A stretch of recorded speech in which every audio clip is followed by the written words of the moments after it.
Awesome. Well, um, happy Wednesday, everyone. Welcome to the Racial Equity Now kickoff and the Sum of Us book preview with Heather McGhee. My name is Jerry Hawkins. I'm really excited to be with you all today to talk about our work. As the executive director of Dallas TRHT, really excited to share that we have this very ambitious vision, a Dallas where no North and South divisions exist in terms of race, wealth, arts, culture, health, safety, education, and opportunity. All of those things we're going to talk about today with Heather McGhee, but also communities actively, honestly, and openly acknowledging, repairing, and healing from those past and present racial inequities. And we do that through our mission by creating this radically inclusive city to address race and racism through narrative change, through relationship building, and through equitable policies and practices, what we call the TRHT framework. And this is our new team, really excited. We have a team that's growing, that's multiracial, and that's really committed to examining the ways race and racism separate us and how we need to work on those things to get our communities aligned with a shared vision and to support each other and to have what we need. I'm really excited to be with you all today. I want you all to share anything you all learned today. I'm definitely going to be sharing things I learned on our Twitter, Instagram, feedback, LinkedIn. It's at DallasTRHT.org. Hashtags, you can use RENow 2021. The national TRHT hashtag is How We Heal. And Heather's book hashtag is the Sum of Us book. Follow the Sum of Us book also on Twitter and Instagram. We also collect our community resources. So any history or any resources you have for our community at DTRHT syllabus. So that's a hashtag you can check out. We update that almost every day as well. Before we start, because we are based in Dallas County, we start with the land and people acknowledgement. We acknowledge that this is land stewarded by the Caddo Nation, by the Wichita, by the Comanche for what scientists and anthropologists have already found out is over 12 to 14,000 years, right? Which means that Dallas is on stolen land, and that after these nations who stewarded and took care of this land for thousands of years were removed, massacred off of this land. Settlers came in with enslaved people, and these enslaved people built what we know today, the infrastructure that we know as Dallas. So we acknowledge the stewards of the land and folks who were brought here against their will. And we continue to implore our community to find out more about your community, the history of the people in your community, and to openly acknowledge and repair from this history. We are celebrating our second class of our Racial Equity Now cohorts today. And I want to acknowledge our 2020 Racial Equity Now graduates. This is a pilot program funded by the Caruth Fund at the Communities Foundation of Texas. So we want to first acknowledge them for taking a risk and providing what was at that point the largest racial equity investment from Communities Foundation of Texas. These 16 organizations not only trusted us to join this journey with us, but also trusted each other and worked with each other very closely to move towards racial equity.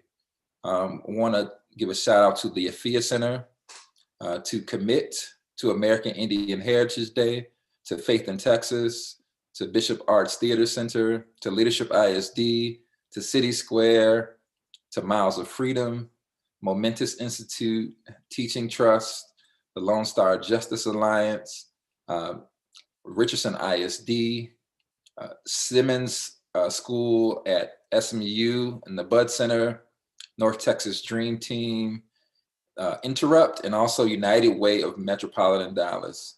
Not only have these organizations made a commitment, a public commitment to racial equity, but they have done some amazing, tangible things. One, they have completed an organizational strategy for racial equity. They have created a racial equity theory of change, this organizational roadmap to help them get to racial equity. They've created racial equity policy statements and also a racial equity program and project in which we funded.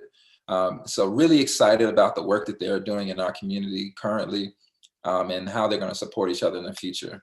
And next, just excited, I need a little virtual drum roll, announcing our new class of Racial Equity Now. The next organizations will be joining us on this journey, the 2021 Racial Equity Now cohort, including a various amount of organizations in the Dallas-Fort Worth area.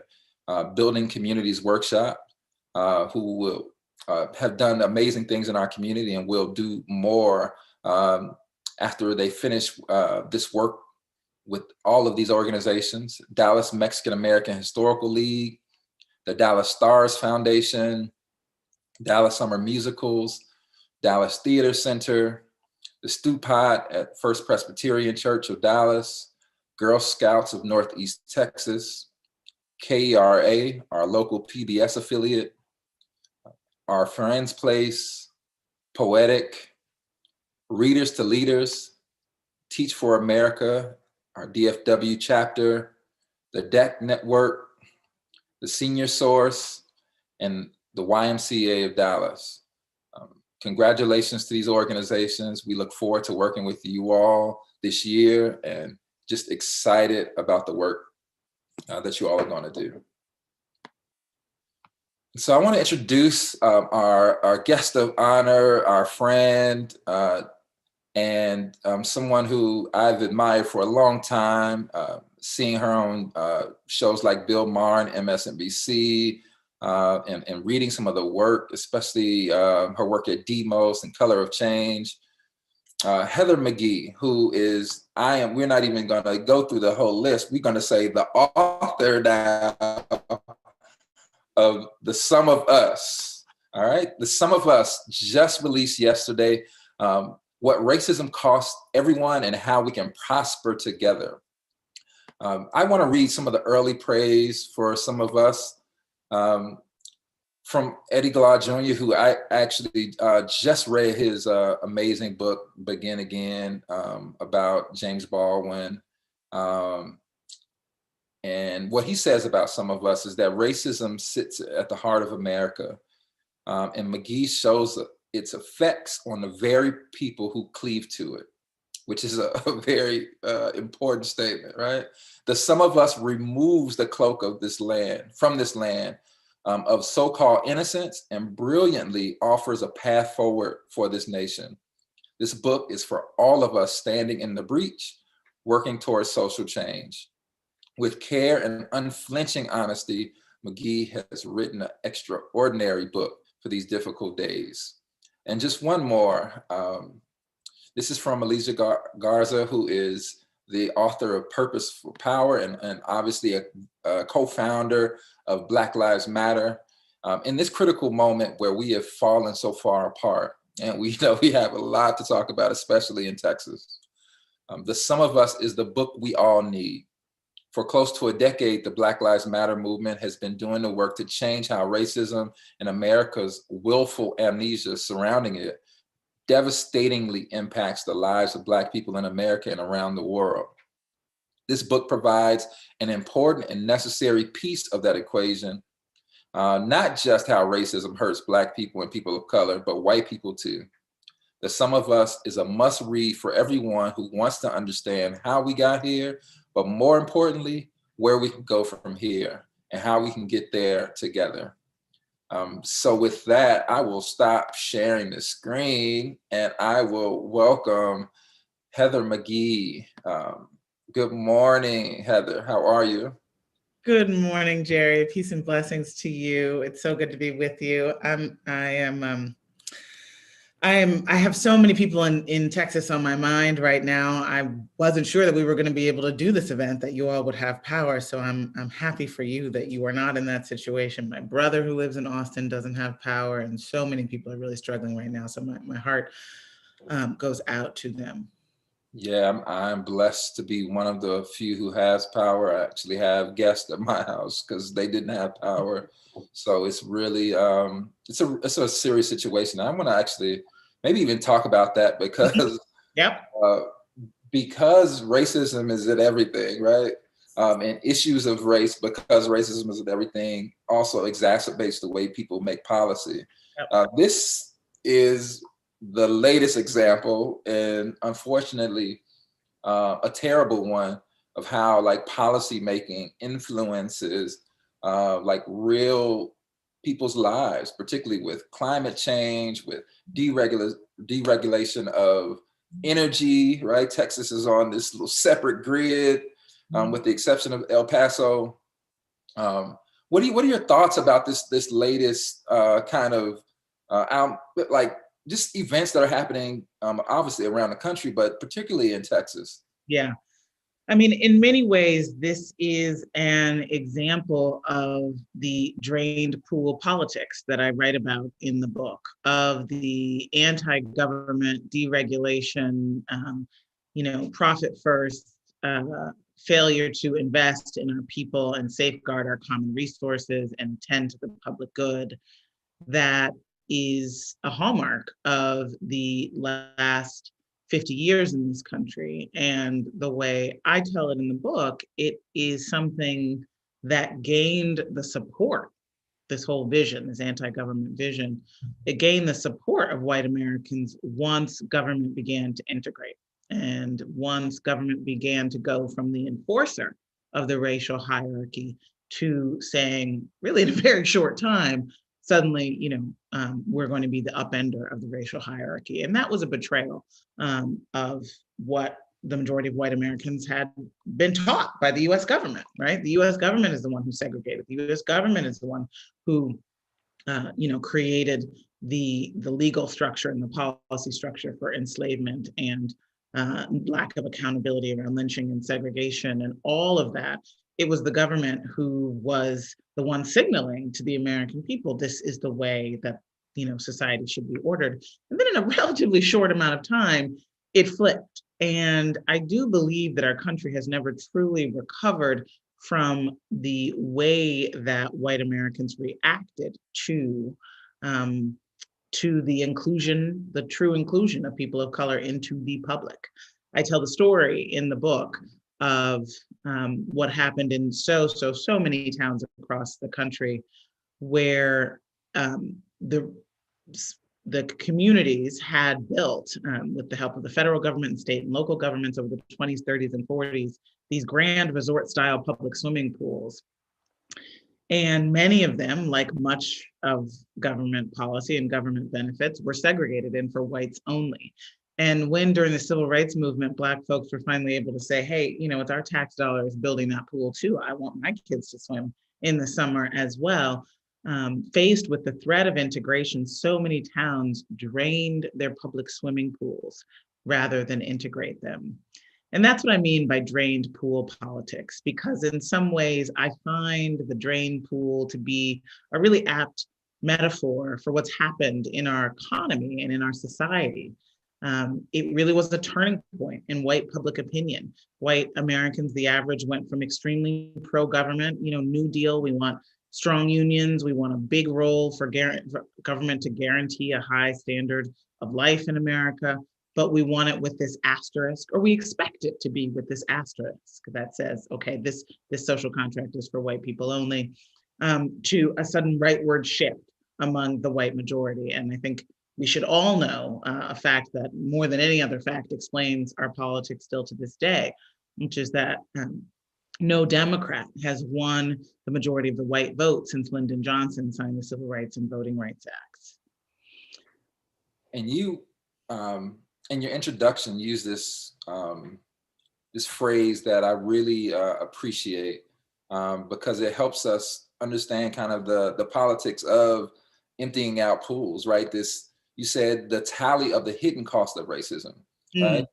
So we obviously see the very, clear and popular interpersonal racism that we see on a daily basis, like the woman who called police on somebody bird watching in Central Park, or somebody barbecuing in Oakland at Lake Merritt, right? But these hidden costs of racism, right? I think about the pool. Folks don't have anywhere to swim, right?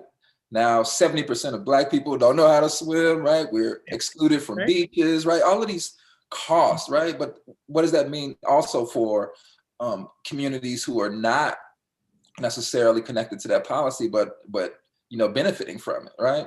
And so when you talk about the tally of the hidden cost of racism, tell us more about that and how this book helps us see that phrase very clearly.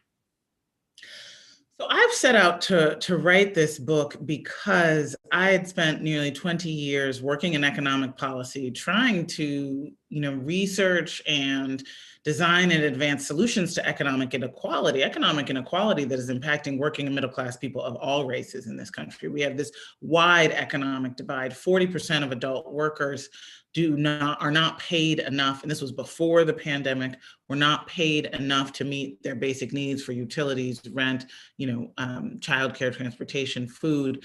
And meanwhile, the wealthy are getting wealthier and wealthier. So obviously the economy is not working for most working people.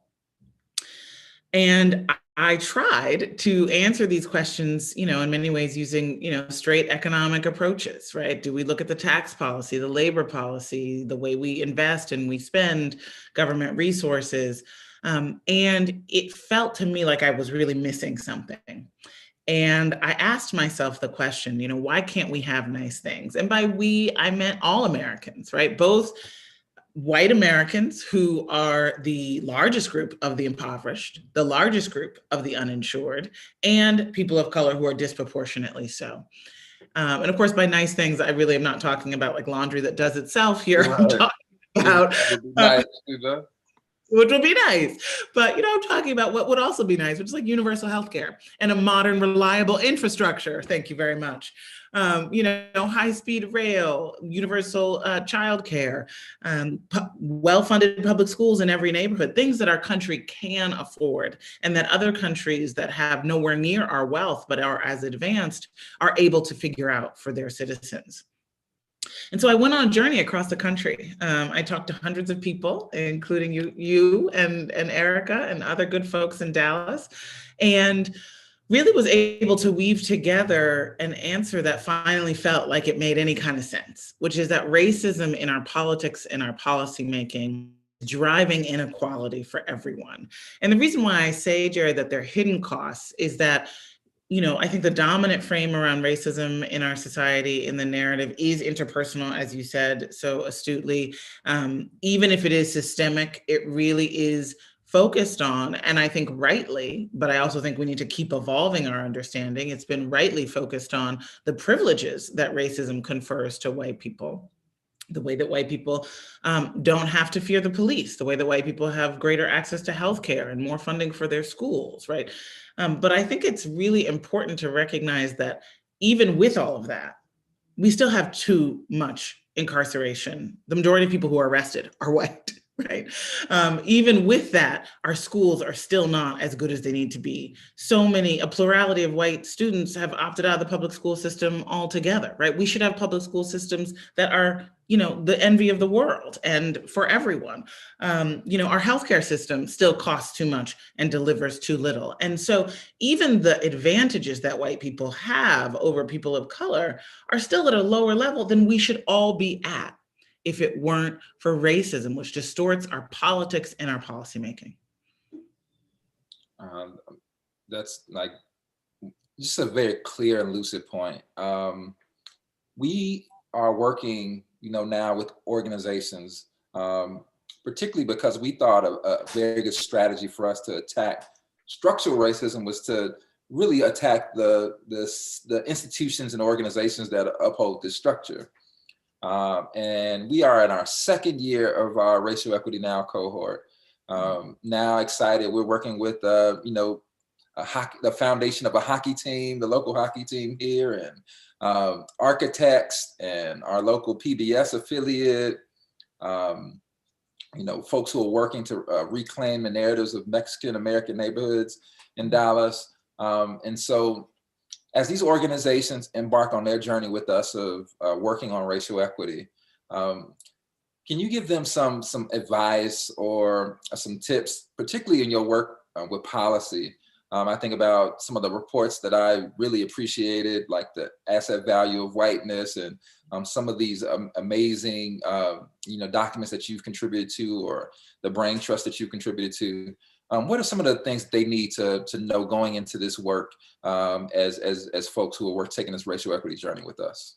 It's great. Well, first of all, I do want to say congratulations to you and to Erica and to the whole Dallas TRH team for just continuing to grow, to learn, to push, to really do something that is historic. I conclude the book with your story, or, you know, a piece of your story in so many ways, because I was inspired and I wanted to show the country that it is possible to have a multiracial group of people come together and make progress at uprooting this belief in a hierarchy of human value. And so we can't wait to get hands on the book. You know, everything is delayed here because you know, and everything, but hopefully soon we'll be able to put our hands on it. So we're excited. Okay, good. It is a really strange thing. I'm seeing pictures, people post pictures online holding the book. I'm like, wow. No, first of all, congratulations again. You know, how does that feel? And then maybe you go to that answer. It feels, you know, it feels amazing. It feels amazing. You know, writing a book is a very lonely thing. You know, it's a solitary thing, and it can be lonely. You know, I spent much of the time in my writing the book, particularly this year, in my mother's basement, the library in her basement, with, you know, hearing my toddler run up and down the, you know, upstairs, just like, oh, that's fun, but I'm here with notes, you know. So it can be isolating. And so, you know, when we begin to share the book with other people and have other people read it and give their interpretations and thoughts and feelings and reactions, it's what you want, right? You're writing to communicate. And so when it's just you and your computer, it's not the same. So this is a really beautiful moment for me, and I'm very happy to be here. Sure. Congratulations again, and happy belated book birthday, right? Yeah. So what our organizations, Yes. What should these organizations do, read, watch, see? You know, I do think creating the, you know, really curriculum, for lack of a better word, is important, because it starts to reveal a shared set of reference points, a shared set of insights. I you know, remain blown away by the document that you all created of the community, you know, new community vision for Dallas, that is the community history of Dallas, that really rewrites it, centering race and racism, and, you know, particularly for members of the Dallas community. That is just a gold standard document that can really start new conversations and create some shared touch points. We have another one coming out soon. So good. Yeah. Keep me posted. So I think that's really important, also because it's local. You know, there's so many ways that we want to distance ourselves from the ugliness of this history. And I really do believe that in so doing, we rob ourselves of the sort of triumph of what we've done despite the obstacles. You know, you can't really appreciate the strength and power of our people, all of our people, if you don't realize what we've had to overcome. And so I think that's a wonderful document. I do believe that it's really important to really root in the land, really understand, why is there a North and South divide in Dallas? Why do people live where they live? Why is the wealth divide what it is? And to really surface the justifications that have been used, right? The myths of criminality, the myths of Black and brown people being bad with money, the myths of the sort of moral equation between, you know, undocumented immigration and, you know, sort of criminality, all the stuff, just surface it, you know, because it is the narrative. And then fundamentally, Jerry, I think the most important at least so far in this journey that I've done of learning on these issues, for me, the most important framework that needs to be sort of exposed and unearthed is the zero-sum paradigm of racial competition. The idea that progress for people of color comes at the expense of white people, and that $1 in my pocket is $1 out of yours. Yeah, that's the title for your first chapter. So tell us a little bit about that. So that's what I really identified as what's holding back progress in America. Why is it that the majority of white Americans who vote, for an ideology that is very stingy, right? That sort of degrades the poor and disdains poor people, and is against any kind of investments and government support for the working and middle classes, that has a very clear hierarchy of human value in its rhetoric around basically wealthy people deserve money and everybody else is on their own, that is very opposed to any kind of collective action. Why is that whole sort of worldview so attractive to the majority of white Americans, and therefore holding political support back from a multiracial coalition that is much more progressive and wanting to see social justice, see economic justice. And as it turns out, I think that what's at its root is this zero-sum worldview, this view that progress for people of color has to come at the expense of white people. And so I said, there's research to show that view is on the rise. I learned in the course of researching the book that it's really been an ideology and a worldview that was very aggressive. It's been very aggressively marketed to white people. It is the core kind of narrative of the conservative media story, right? It's about makers and takers and taxpayers and freeloaders. And, it's really a sort of us versus them mentality. Yeah. Even though we're all Americans, even though we're neighbors, right? Even though we're supposed to be on the same team. And so I said, let's not accept this as something that has to be. Let's not naturalize this idea that there's this us versus them. And so let me go back to where it is that this came from.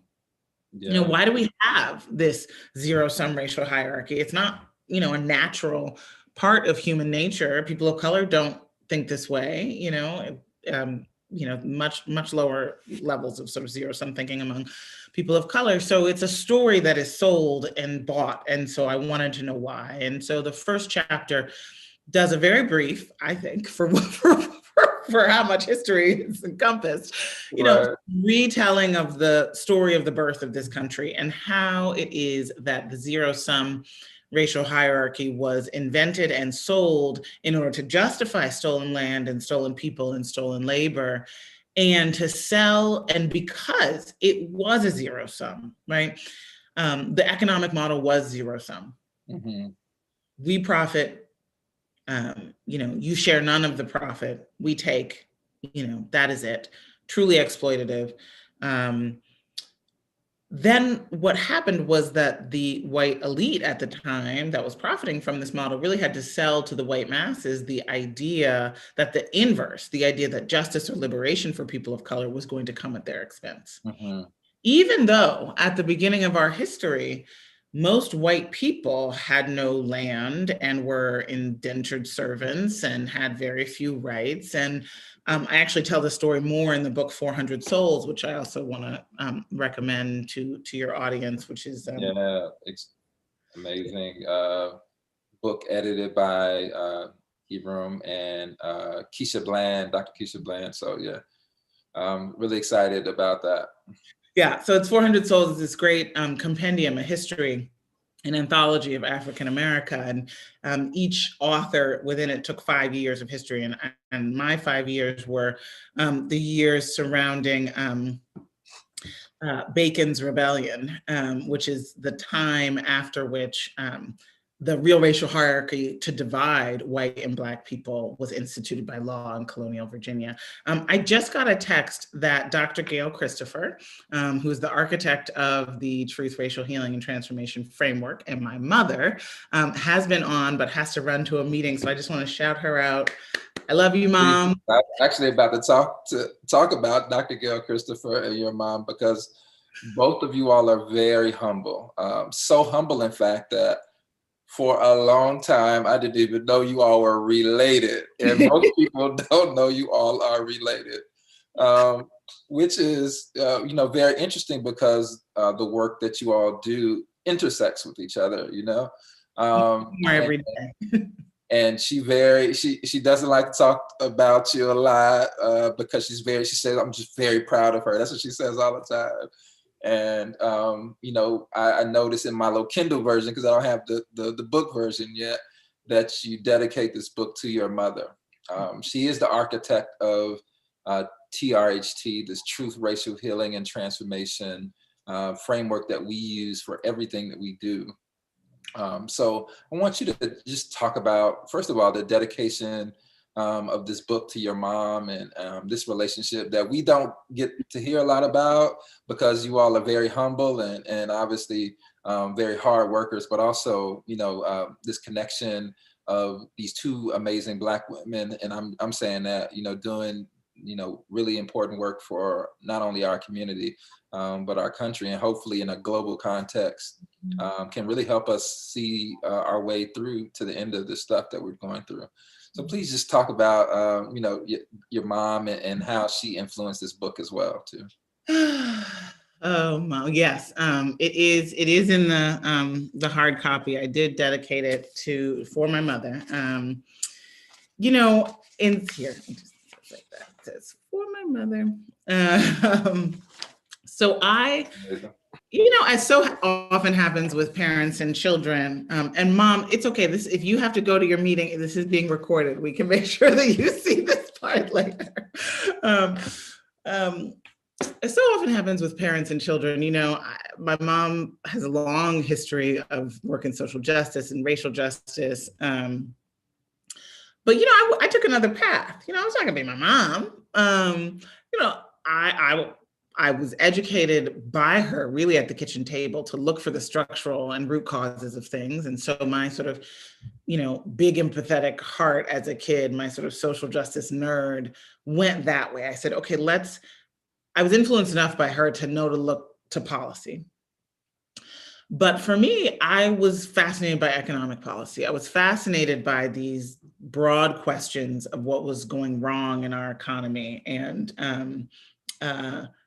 oh no, she said her hot water tank broke. That's why she has to go deal with. Come on. Don't be so sympathetic to the people in Texas that you lose your hot water, Mom. Come on. That's right. Be careful. So, I really looked at the economic angle of it. I looked at, issues of economic inequality. And when you're in that world, the sort of economic think tank world, you're really taught to think about race as a disparities issue. As I said, it's like, there's the problem of student debt, worse for Black people. There's a problem of, poverty wages, worse for Black and brown people, et cetera, right? And so, of course, I thought about race, and I had a racial equity lens on the work that I did. And of course, in terms of my motivation, it was really for my people, who are the least well-served by bad economic policy decisions, right? Yeah. But I didn't center it as a causal factor. By it, I mean racism. It's sort of like there's inequality, and then discrimination and disadvantage make inequality worse for people of color. I didn't realize that, in fact, racism was driving inequality for everyone. That was the shift. And so once I realized that, it totally, changed the role that thinking about racism and how it operates in the mind, how it works through narrative, all of these things that are not about facts and figures and, dollars and cents, but really about the stories that we tell about status and belonging, who's worth what, who deserves, who's truly an American, and who the public really is, all of these, really important narratives. And so it's brought me closer and closer to my mother's work, and I definitely did not set out to write a book that would end up saying that one of the important things we have to do is the TRHT framework. But it became so clear to me in my journey that if we don't have something in this nation that allows us to get on the same page about not even our history, but our present state, the way that racism holds the pen as we write the rules that shape our outcomes, Yeah. then we can't turn the page and move to a different country, no, move on to a different country as this country. Don't go, don't give up, don't give up on us, don't move to a different country. I think my mother and I share a belief that this is a young country, that, we are so powerful and still so young, and that we are still very much in the process of becoming who we were meant to be. I think we share a love for people, that is just instinctive and often a little bit, I wouldn't say foolish, but I would say just it's big, right? It's forgiving, it's invitational, it's welcoming, it's understanding. I generally speaking have more. I just feel like, let me put it this way, and I know I'm sort of rambling a little because you asked me. You're fine. But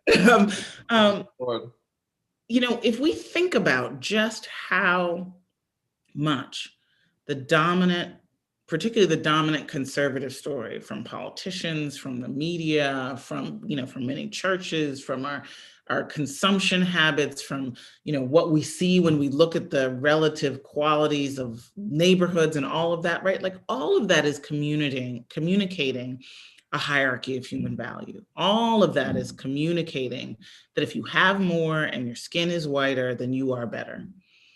Then I have a certain amount of grace for people who receive what is being sold to them. Now, I think that there's no excuse for not educating yourself, not interrogating your received wisdom, but I want to hold accountable the people who are selling those ideas for their own profit, and want to invite the people who have been sold those ideas to lay them down, right? And to come into solidarity and fellowship with people of color. I think about a woman named Bridget that it was from Kansas City that I include her story in the book. She's a fast food worker, white woman, worked in fast food her whole life, has 3 kids, and very much, grew up with and sort of swam in the waters of the anti-immigrant, anti-urban, anti-Black kind of narratives. And all of that changed when she began organizing with the Fight for 15 and a union. And she went to the first organizing meeting and saw a Latina woman stand up and talk about her life.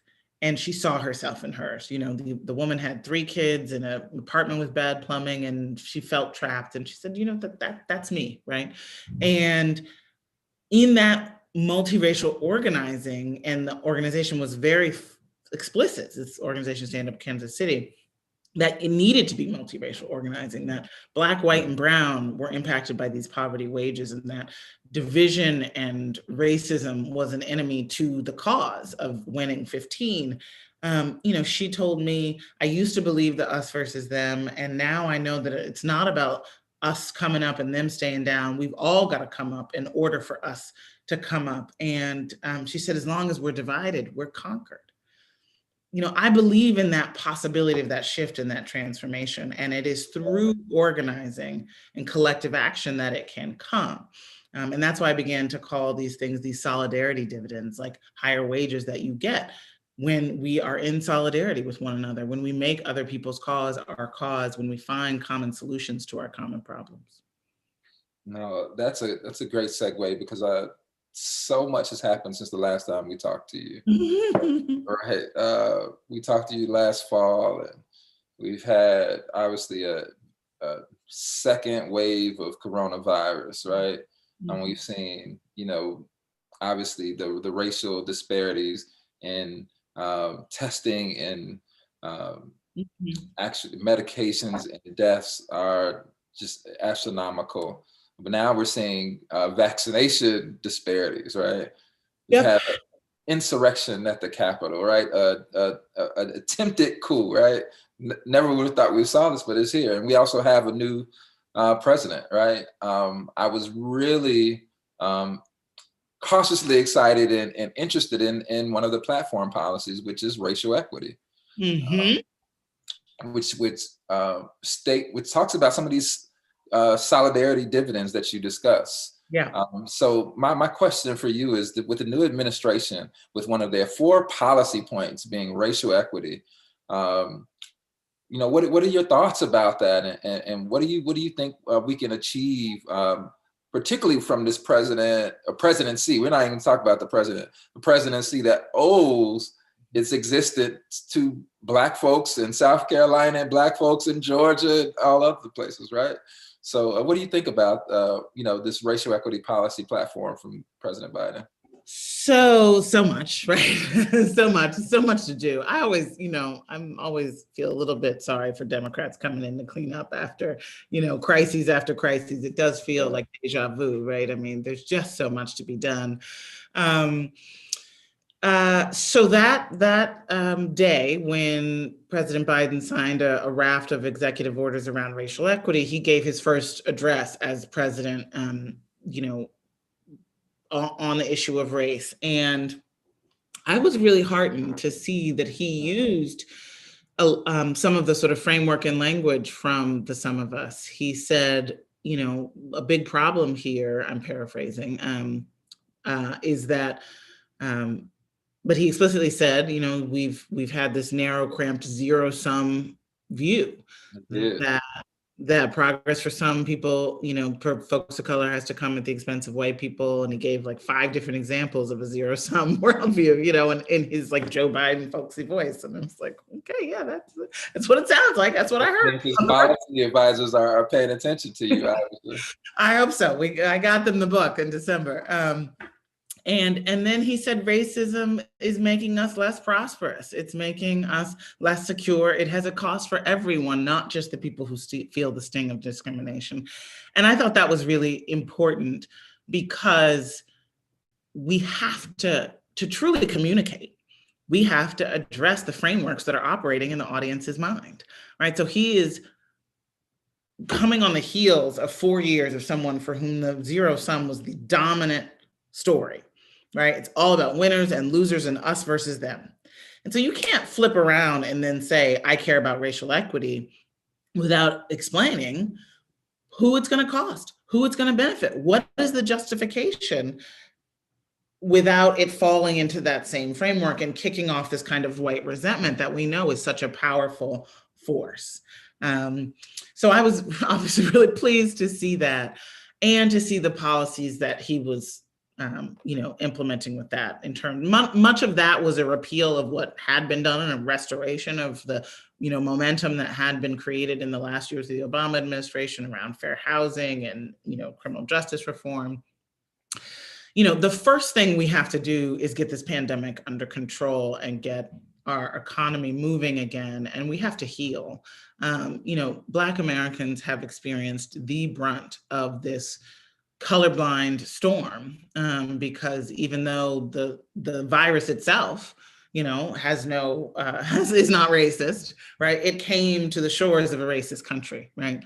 And it is meeting people where they are, which is unequally exposed to the hazards, whether it's because of unequal, exposure at work, the need to still travel and take transit to work, being institutionalized or working in institutions, the lack of affordable housing for Indigenous people, the lack of clean water, the lack of the ability to socially distance, and then the racism in the healthcare system, right? These are all compounding racist failures in our society that are making these heart-stopping disparities in the incidence and mortality of the coronavirus epidemic. I'm also surprised by the reports about mostly women losing their jobs and latest jobs. Entirely. I mean, it has been a women recession. What's very interesting is that the 2009 one was really more of a male recession, because it was so, at its heart, you had so many jobs lost in construction and financial services, which were more, our economy is so segregated by gender, by race, that you can just sort of if you know what sector is hit, it's really clear who gets hit. So it is, all of the job losses of late have been among women, and the majority of them have been among women of color. And so I think we have to be very aggressive about really putting, reemployment, a care economy at the heart. That's one of the things, frankly, that I've been impressed about with the Biden plan, is that it's understood that the work of care that makes all other work possible is, largely shouldered by women of color, immigrant women, and that without any public support for that work, without the infrastructure that makes care possible, nothing else works. And so I hope that we are able to see, many of the promises that were made during the campaign come to fruition because of, the narrow majority that the Democrats have because of Georgia. This is a once in a generation opportunity to really reinvest in our people. And I think that's what's urgently needed. No, for sure. I want to jump to one of our questions in our YouTube chat, Okay. particularly because it talks about the book again. Really excited that the book is out and that the Biden administration is obviously paying attention to it. But this question asks about the inequities in the publishing world. Oh. The question says, is it improving for people of color, especially women? And I want to know that, particularly after this summer, this racial reckoning, when all of a sudden folks say, we need to get reading, right? And you saw bestsellers of books that were out, and some new books, become part of these New York Times and bestsellers lists, and folks were doing book clubs all of a sudden about race and racism. So I hope this book also becomes one of those bestsellers and books that people read on the book clubs. But what do you think about what's happening in the publishing world? How's it happening? I love this question because it is important, in terms of the narratives, right? These books do help create the public narrative. They're particularly well read by elites and decision makers, but they're also book club books and, high school curricula. So it really does matter who are the gatekeepers. I was very lucky to have this book be published by and edited by the man who was at the time the only Black, as far as I know, the only Black man to run his own imprint in the major publishing world. His name is Christopher Jackson. Wow. He's brilliant and wonderful. He runs One World Literature, which is the imprint of Penguin Random House. So it's a very big, sort of mainstream, well-funded powerhouse publisher. And he's Ta-Nehisi's editor, he's Ibram Kendi's editor, he's my editor, he's Michelle Alexander's editor for next book, he's Alicia Garza's editor, right? I mean, there was a New York Times Magazine cover story that said, Christopher Jackson is building a Black literary empire. And I'm like, yes, do it, brother, right? But he's not alone anymore. I think there have been 4 or 5 editors that just in the past year have been promoted. I think all the rest of them are women. And that's really exciting. It's really exciting because that gatekeeping is such an important function. 400 Souls, which is an anthology, its history, debuted at #1 on the New York Times bestseller list, which is just phenomenal. This book came out yesterday, and we're already going to a second printing, which is really exciting. I do think thank you. I think there's a hunger, right? There's a hunger because there's been so little leadership for the past 4 years in explaining what's wrong with our country and how to fit in this resurgent white nationalism. That there is a hunger for these books. And I think what my book offers that I'm really trying to do to add to the incredible, kind of library, right, that is popular these days, is the emphasis on collective action. That it's not just about raising your own consciousness and reading the right things and knowing the right things and saying the right things and tweeting the right things. It's about putting your shoulder to the wheel of injustice with other people. Exactly like the Racial Equity Cohort, being in relationship, moving together to fight for social justice for all. No, that's great. This book is out. Well, what do you hope? Like, what are your like future aspirations for folk to do with this book? I'm always excited about like creating something and put it out in the world and seeing what people do with it. Like you mentioned our report, Yeah, right? yeah. What have people done? I saw folks blow it up, like some of the words in there, like Dallas is on stolen land, and put it in their classrooms. I saw folks use it as an aesthetic for their coffee tables, right? I mean, like folks are doing all kind of things with that. I never thought that they Have would good graphic design too. no, but that's important. All of those things are important, right? Because once you get inside and you see, you know, how usable it is and how folks can not only relate to the stories that are in your book, but also, you know, the end, which is kind of how we can do this together. What are some of your future aspirations for folks with this book? I hope that people really read it, right? There's always that like, I read the book. Did you read the book? Did you read the op-ed in the New York Times instead? You know? Right, right. I hope that people really read it. I hope I But you made made it if you get a Cliff Notes, though. I hope I made it readable. There's a lot of stories in there. You know, you're a character, Erica's a character, right? It's not. It has facts and figures, but it also has stories and has heart. So I hope it is read. I hope that people read it together. We're after this first couple of weeks, we're going to launch something called, you know, we're reading the Sum of Us Together, right? Which is just people saying, I'm going to do this with some other people. And there's a discussion guide already, should be on the website. And, you know, just get the whole ethos, right? Is the sum of us. What can we do together? Because we know there's so many things that we cannot do on our own, that we simply have to accomplish together. And, so I hope people read it together. And then, you know, I really do hope that it provides, by the end of the journey, particularly for white people, but also for people of color who are working with white people and living with white people and have to, you know, send their kids to school with white people. And, you know, we are in relationship in this interconnected society. It provides a common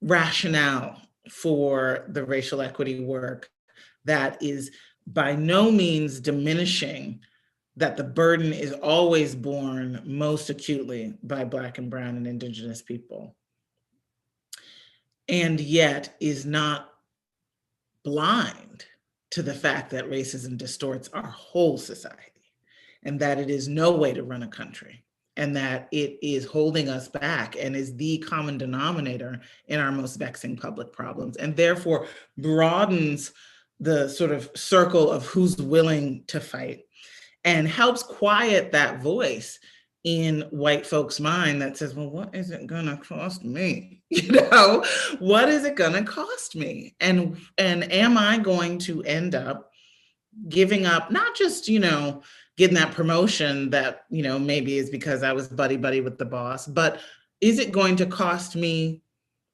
those privileges that we talked about before? Those things that shouldn't be privileges, but should be equalities for everyone, not fearing the police, access to healthcare, you know, better funded schools, right? Those don't need to be taken away for white people for us to have them. We want them to have them for ourselves as well. And it's not a zero sum. So I want that consciousness shift. And then finally, I do want there to be a sense, if people have read the book and end up in the final chapter called the Solidarity Dividend, saying that the TRHT is something we need to do at a national level. I want people to see, you know, read the book and say, hey, can I start a TRHT in Topeka? Can I start a TRHT at, you know, on my college campus? Go to the framework, get it done. You know, I think it should feel empowering in that way and hopeful. I had a book talk last night with Senator Elizabeth Warren, and you know, she's, I mean, it was amazing. But she's, you know, she's such a fighter, right? She actually says the word fight all the time, you know. But she's also kind of a happy warrior. And she really talked about how this spirit in the book of both, you know, damning truths and like buoyant optimism, that because it's all so foolish, because we're still holding on to an old idea of the zero sum that's not serving us anymore. Because racism is the thread that if you pull, so many of the other problems in our society will be easier to solve. It is quite hopeful.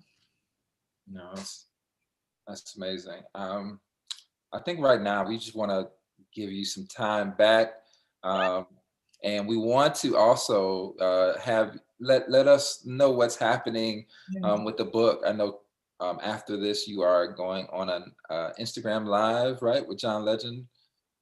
So will it be on your Instagram Live or John Legend's Instagram? It's on, I have like 12 followers. He has like 1.2. So it's on, he's starting, I'm like, Instagram Live, how does this work? He is starting the Instagram Live. So you go to John Legend's Instagram page at 1:00 Eastern, 12 o'clock Central. He will be having a conversation with me about the book. And then later on tonight, on the Daily Show on Comedy Central with Trevor Noah, it's going to be, I'll be on it in a conversation about the book. And then people can go to my website, send their friends to thesomeofusbook.com because we have a couple of more book talks like this tomorrow night in the New York Public Library with Adam Serwer from The Atlantic, on Friday with Alex Wagner from The Circus, next Monday with Ibram Kendi, and next, I think, Thursday with Alicia Garza. So we have a lot of events, a lot of ways to engage with the book. And yeah, just thank you so much, Jerry. Thank you for inviting me here. Congratulations to this new cohort, this new Racial Equity Now cohort. You're about to change your lives for the better, and you're about to change Dallas. I'm so excited about it, and congratulations. Thank you to the people who support Dallas TRHT, all the funders, all the sponsors. It's really just a beautiful, beautiful effort that I'm so glad to be in relationship with and to lift up and share your story with the world in the book. Thank you so much, Heather. We want to again thank Heather. We have a virtual round of applause for you, but we want folks to visit our website at DallasTRHT.org. You can check out the document that Heather mentioned on our website, along with hundreds of other resources that we have on there. We want to again thank the organizations who are joining us on this journey in the 2021 Racial Equity Now cohort. You all can learn more about the cohort on our website as well. Thank you so much, Heather, again. Go buy the book, The Sum of Us. It is already a great read. I started reading it last night and was excited to see part of our story in there. So go check it out. And Heather, we really just thank you again. Thank you, Jerry. Thank you to our supporters, the Texas Instruments Foundation, Rainwater Foundation, the Meadows Foundation, and so many other folks who have contributed to Dallas TRHT over this past years, the Embry Family Foundation, Boone Family Foundation. We really appreciate you all. Thank you so much. All right, Heather, have a great day. Happy book birthday again. Thank you.